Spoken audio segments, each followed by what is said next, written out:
Hello, hello, hello, ladies and gentlemen. You are listening to the Westcliffe Climb. I'm Pastor Joshua Duffy. It is so good to be here with you. Today's episode is sponsored by a French water company. There it is. I'm supposed to turn it sideways. Just kidding. No, it's not. I don't even know why I drink I don't know why I drink sparkling. Most sparkling water is not very good. My wife has now got us hooked on a certain kind that it's actually stellar. Like when it's really cold for the first 90 seconds, you forget that you're drinking water. That's how good it is. And it has no added whatever. This, I don't know. It's hard for me to get into it. I think that's what it is. Once it becomes room temp, I'm like, it's water. Actually, doesn't even taste that good. So anyway, I digress. Today we're talking about mentored or being a mentor. If you're out there and you're someone who has never been under someone else's wing, or if you've never taken someone under your wing, I think that would be hard to believe to some degree. But actually, I mean, you're really missing out. And I took the opportunity to make a video about one particular individual, Jay Mondick. I have to tell you that I've had a number of people that have played a certain role in my life. And what was cool about going into making the video, and probably like many of you listening, you take stock over how many people have poured into your life that have helped to form who you are to this day. And I don't know if you've ever done that, if you've ever taken the time to consider that, but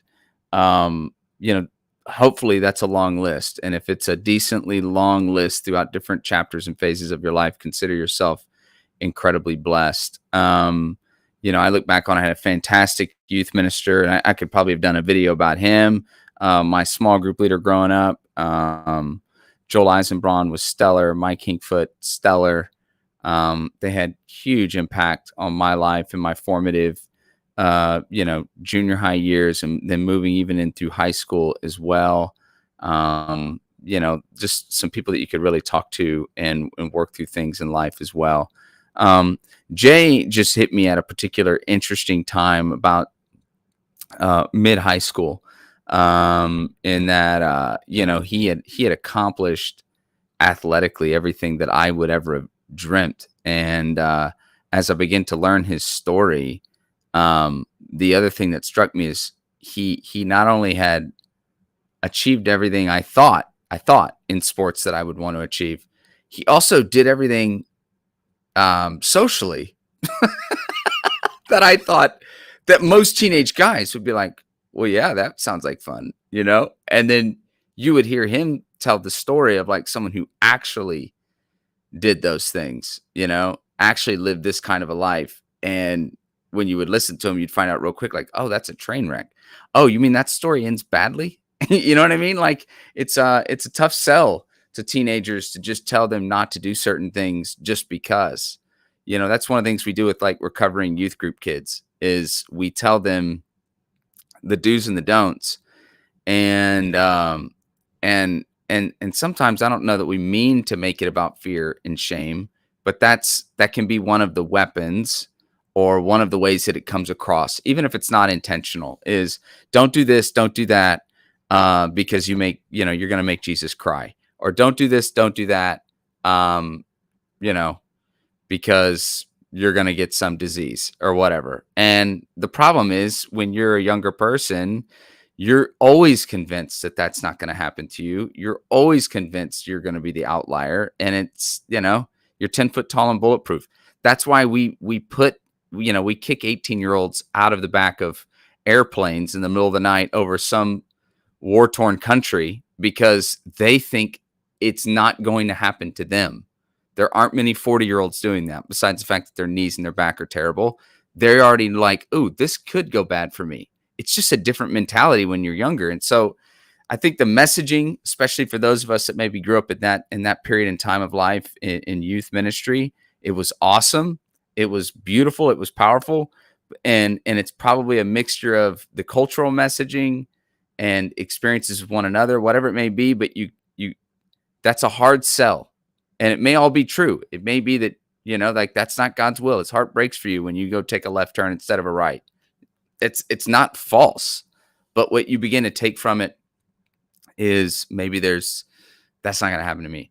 And so a guy like Jay to come along and be like, hey, man, like this is how this is going to go. And what was cool that we didn't really get to touch on is this dude just crushed me in the weight room, destroyed me. So it was pretty rough. One time we did something called the Circle of Death. That's a catchy name. And it is what at the time what he had described, some variation or version or some name of that, similar whatever. At one point, the Oakland Raiders were using to kind of weed out their rookies. And I think the whole workout was like 11 minutes long or 9 minutes long, and then I spent the next 40 minutes in his office. It was like all my innards hurt from it. I'd never experienced such complete exhaustion as I did in that moment. So he had another thing at his disposal, which was to break me physically. And in breaking me physically, my mind and my heart would open up to what he wanted to tell me. And that's kind of the other thing about young people. I was a chaplain for Tomball High School's football team for a number of years. And you could have a 5 years, actually. You could have a kid he's unstoppable. He's the guy. I'll never forget. There was this one particular player, like he was pretty good.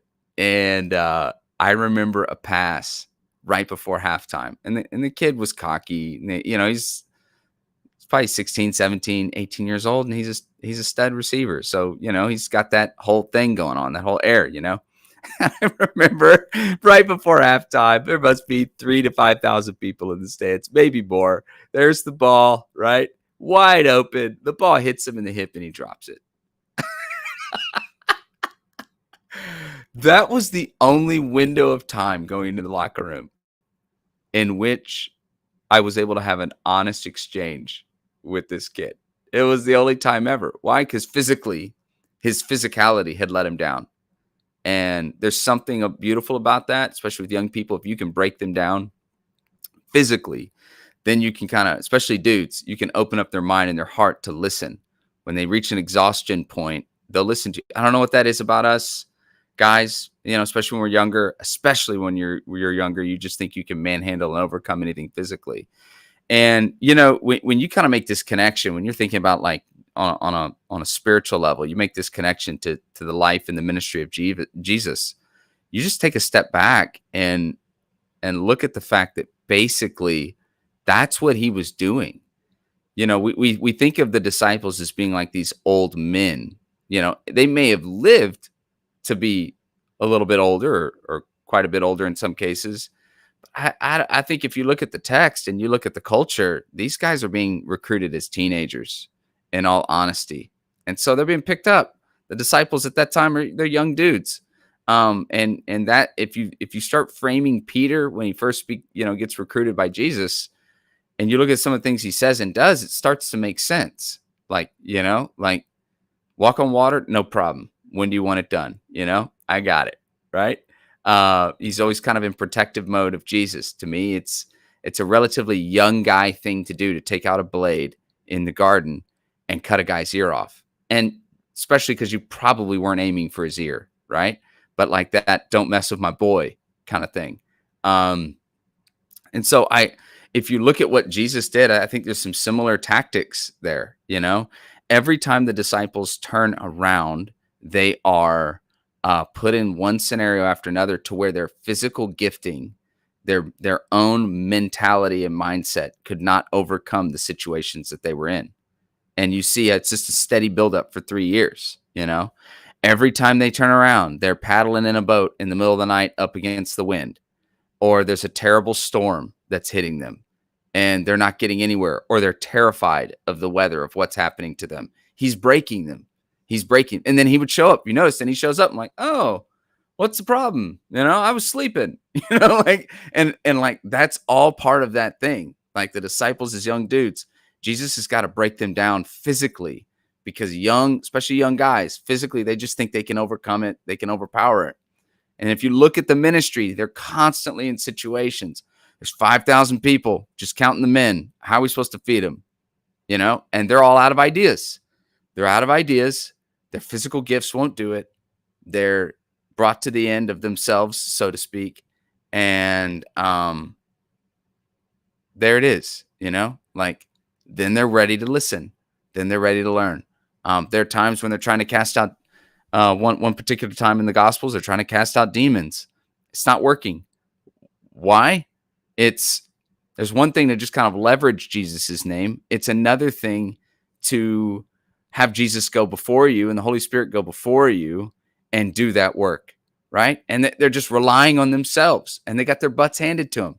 And so then Jesus is like, what's with this perverse and lost generation? When are they ever going to figure it out? Bring the demon possessed person over here. I love it. It's like he was at a doctor's office. Next, I got it. I'll take care of it. So if you look at the disciples, like that's the strategy. Break them down, break them down, break them down. Put them in one situation after another, socially, physically, out in nature, not in nature, around people that are hostile to them.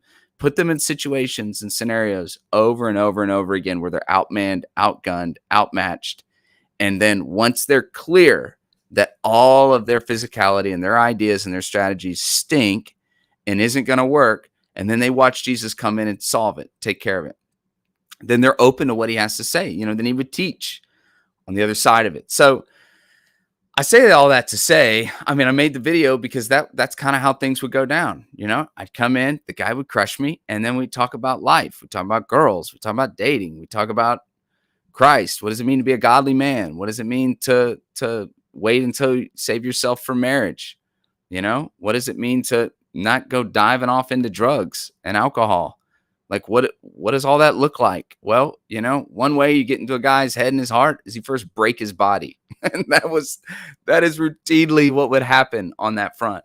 So I wanted to highlight that, just that idea of being mentored, and if you're a person out there and you aren't sure about the next step that you take, I would encourage you, if you're out there and hear my voice and you're at some kind of crossroads in your life, like having a person in your world that's a sounding board that won't judge you, but is godly, man, don't just surround yourself. If you're out there listening to me and you're trying to work through your marriage, or you're trying to work through some part in your business, you're trying to work through some shift in your world, and you're not at least having some degree of dialogue with people who've been there and done that, but more importantly, are godly, you may very well, in fact, most likely are setting yourself up for some kind of pain and suffering here.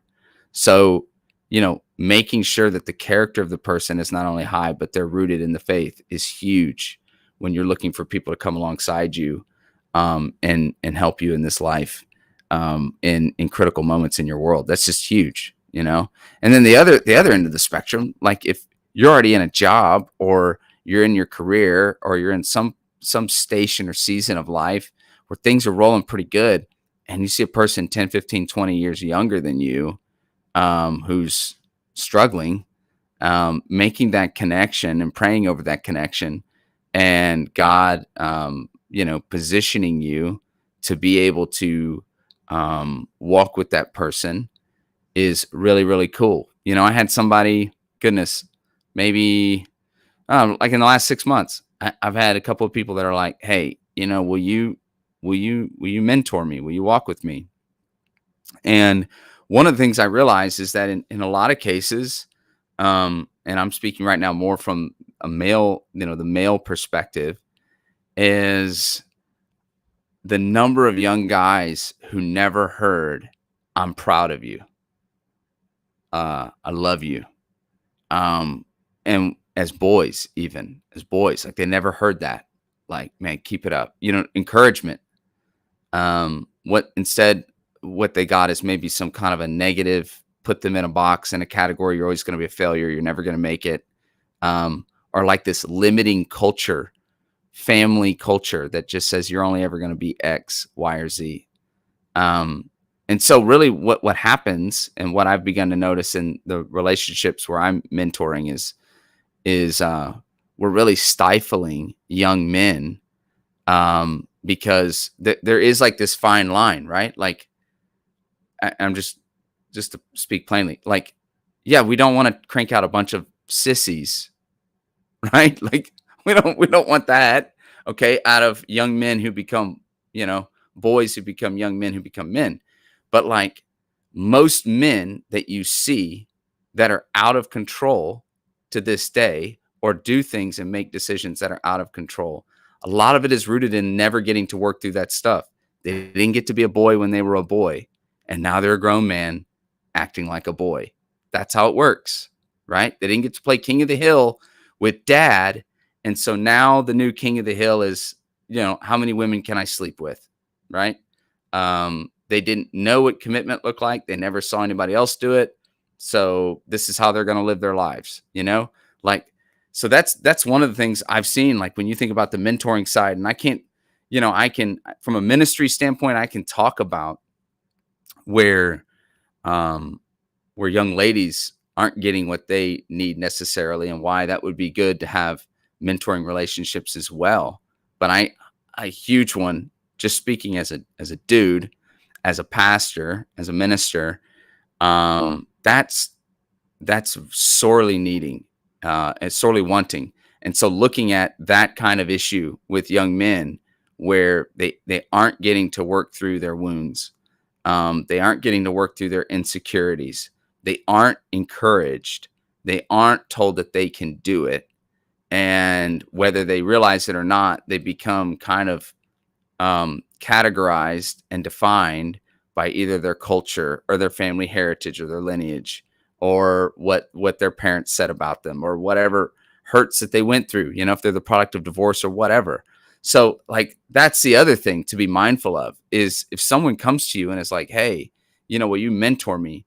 Don't be surprised if it's the most basic things that, like, just how do I understand myself? You know, just getting, I find just getting a young man to say like what he's afraid of. Like, what are you afraid of? You know, what scares you? What is it? Because if you didn't have a good relationship with your father or whatever growing up, and you're prone to keep that stuff way down in deep and make decisions that are actually based on your fear, and no one will ever know it. You don't want anyone to ever know it. And so you act a way, you talk a certain way, you live a certain way, but everything is about fear, rejection, hurt, pain, everything else, but you never deal with it, you know? And so being able to look at a young dude and be like, what are you afraid of? Right? You wanted to be mentored. So what's up? What are you afraid? Well, I'm afraid of yada, yada, yada, yada. Well, then you get to talk to them about what courage looks like. Courage isn't a bunch of people walking around hardwired to not be afraid of anything. That's not courage. That's not courage. Doing something courageous once, actually, you could argue might be even naivete, right? Could be ignorance, it's like the second or third time you do something that takes some courage, maybe, or when you're in the middle of it going, oh, this is horrible, right? But courage is not the absence of fear. Courage is moving forward in the face of it. Well, the mentoring side of that, like just helping people be able to process what's going on. And I would say to you, if you're out there and you're connected to somebody right now and they seem to be drawn to you, if you're on the mentoring side of it, and you're trying to figure out like, how do you do this dance with them? I would really encourage you, even if it's on a professional level, like get down to what are the fears and the worries, like what's going on in there? What are the insecurities? What's the pain? Because you would be shocked when you start unpackaging that, how much of the decisions we make are based on avoiding that, or not repeating that, not experiencing that, or some kind of insecurity, some kind of a lie we've told ourselves that's a limiting factor for ourselves. So this is all like plays into that. So if you're on the mentoring side, I would encourage you just to ask those simple questions and just let the person talk, man. Let the person talk. It's interesting. Women, I think, tend to connect better just facing each other and talking. Like, I have a women's Bible study. Man, I love it. I love it. Like, I hate to admit this, but like we go to a tea room, okay? And at first I was uncomfortable to be there because I'm basically the only man, all right, in the whole place, all right? And it's pinky up tea. That's what's going on. But the dialogue And the interactions as we dig through scripture is like so good. It's like awesome for a pastor. You know, you put all this time, effort, and energy and money into an education, and you ask questions and they ask great questions and they think deeply on it and you go back and forth. Like, women are so predominantly hardwired to be able to like engage like that, you know? Dudes, not so much. What's interesting about a guy is you can get a guy talking less face to face, but shoulder to shoulder. You know, like a guy might very well open up more sitting shoulder to shoulder. And what I mean by that is like sitting next to each other, watching something else. Like, if the topic, there are guys out there, and I'm one of them. I can sit across from somebody and talk to them just fine about my life and everything. But I'm just saying, the majority, you'll learn more about them doing something else and making something else the focus of what's happening. And in the course of making something else the focus, you can have the conversations that are focused on that person, if that makes sense. I have found in ministry with women, we can sit down, they can be the focus. We can talk about the relationship. We can talk about God. We can talk about insecurities and fears and worries. And they just go boom, boom, boom, right? Dudes, not all, but many. If you do that, it's just crickets. So with guys, you're always good, man. You have to do the things that Jesus did. And that's what I love about his story. It's a beautiful example of mentoring and guiding people, of how he did things, a lot of things with the disciples, shoulder to shoulder, walking into situations side by side. And in walking into situations side by side, he was able to teach them on the other side of it. Then they were willing to learn. Then their minds and their hearts were open, which is so, so cool when you think about that. And that's the beauty of our wiring. It's the beauty of the differences of who we all are. It's great. And so, yeah, that's it. Plain and simple. If you don't have a mentor, man, connect with somebody. For godly character.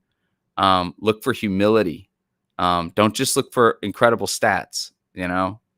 May not be a good call to just find the person who's making the most money or has the new car, because what they may have done to get there, you don't want to repeat. Okay. And they might also be miserable, by the way. So you want to look for godly character, right? Like godly, like that sense of peace about them. A person of peace is a beautiful thing.